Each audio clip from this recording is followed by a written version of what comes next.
trembled. Eva smiled, a smile of peace at last. She waved a final goodbye to her grieving family. I will always love you, my sweet prince. In your next birth, you will be my love again. She ascended, soaring up into the boundless heavens, having found... From a young age, Princess Eva harbored a profound curiosity for the world beyond her cerulean home. Her grandmother, the wise Queen Mother, often shared tales of the forbidden upper world, igniting Eva's secret desires. Eva's heart, unlike her sisters, found no complete contentment in the Sea King's court. She yearned for a deeper connection.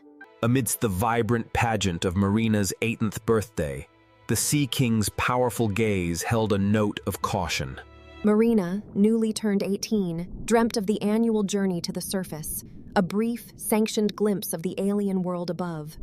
But Eva dreamt of something deeper than just a glimpse. She dreamt of a profound, meaningful connection. Just a year, darling Eva, the king cautioned.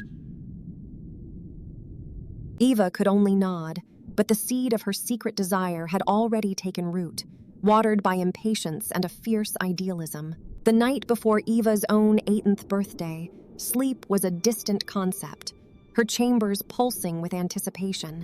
When the sun's distant, shimmering suggestion finally painted the court in silver, Eva received her father's blessing. Go, Eva, my mischievous child, but be back before the sunset turns the waves to blood. She breached the surface, the air a shock, crisp, clean, and carrying 1,000 new... Then she saw the ship, alive with music, laughter, and the figure who instantly eclipsed. He was celebrating his birthday, a beacon of human warmth. Eva was so mesmerized. The sky, however, betrayed her joy. Black clouds gathered with terrifying speed. The storm was a brutal, roaring entity that shattered the merriment on the ship. Waves the size of small mountains crashed down. Eva watched, helpless and horrified, as the prince's magnificent vessel was broken. She found the prince, unconscious, beautiful, and fragile, and fought the drowning current to pull him towards the shore. She swam until her tail ached with exhaustion, depositing his still, royal body upon the sand. A moment later, she heard human voices approaching. Fear seized her. She vanished. The girl, a peasant from the nearby temple, took the credit, receiving the prince's conscious gratefulness.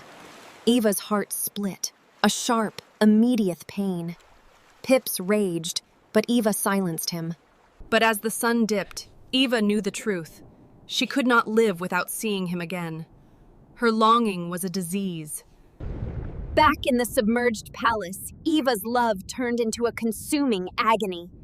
Love is beautiful, I must live with my love, even if it is against the sea law.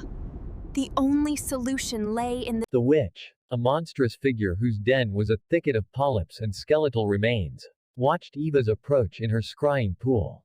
The witch knew the prophecy. The little mermaid's accumulated good deeds would turn her into an air fairy, ending the witch's reign. So, The Sea King's daughter comes to me. You wish to be human. for the handsome prince, yes?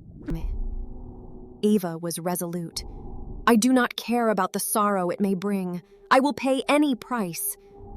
The price is simple, princess. I will take your most beautiful asset, your voice.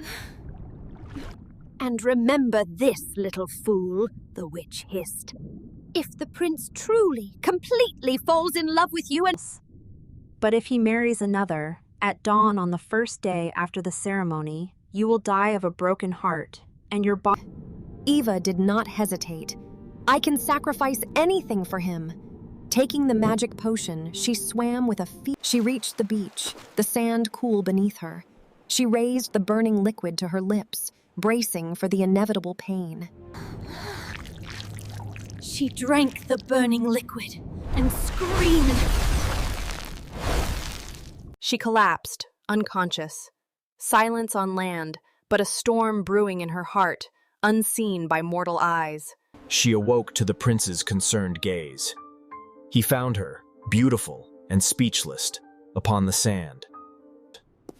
Unaware that this was the true savior of his life, he brought her back to his castle. Eva learned to... She was mute, unable to tell him the truth, but her spirit and grace captivated the court.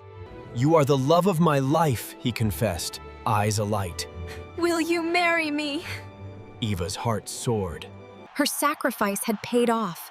The pain, the silence, all seemed worth it for this moment of true love's reciprocation. But then, the twist of fate. The king, the prince's father, returned from a diplomatic journey, bringing with him the other girl. I want you to meet the love of my life. She saved my life. Eva stood, a statue of crushed marble. The prince had been blind, bound by the first memory he had after the wreck. The king announced the wedding of the prince to the girl he believed was his rescuer. Eva's fate. In the Sea Kingdom, a desperate king and his daughters learned the devastating truth from the terrified shrimp. The king raged, knowing the sea witch had tricked his child, condemning Eva to a cruel fate. The sisters, however, acted with fierce love. They swam to the witch's den and begged for their sister's life. Our sister is in trouble! Take back the spell! The witch, delighted, offered a counter bargain. She took the sisters' most cherished treasure, their long, beautiful hair, in exchange for a single, gleaming dagger. Tell the little mermaid this. She must kill the prince with this magical blade. She must let his blood fall onto her feet before the sun rises. Only then will she be transformed. The sisters found Eva on the beach, weeping beneath the dawn-tinged sky, their hearts breaking. Eva, Daddy is here. You must listen. You must kill him. Do it for Father. He will die of grief without you. Eva took the dagger, the weight of her immortality, her family's happiness, and her lover's life resting in her hand. She crept into the prince's chamber, her heart heavy with the impossible choice that lay before her. He was sleeping, his face tranquil, his life utterly in her power. I can't do this! The dagger fell, clattering hard. I'll happily die rather than kill him, she thought. He can marry his love and live happily. Goodbye, my prince. She kissed his forehead, a silent farewell, and fled back to the shore. The sun... Her father and sisters watched in horror as she waded into the dark, rising sea. The moment of her death was upon her. Eva leaped into the waves, releasing her last breath as she dissolved. I want to disappear and turn into... But the story did not end in oblivion. As the sea foam enveloped her, a mysterious... Godmothers, her father cried, realizing the truth of the ancient prophecy. You saved her. The fairies looked upon Eva, who was no longer quite human, nor quite mermaid, but a shimmering spirit of the air. Little soul,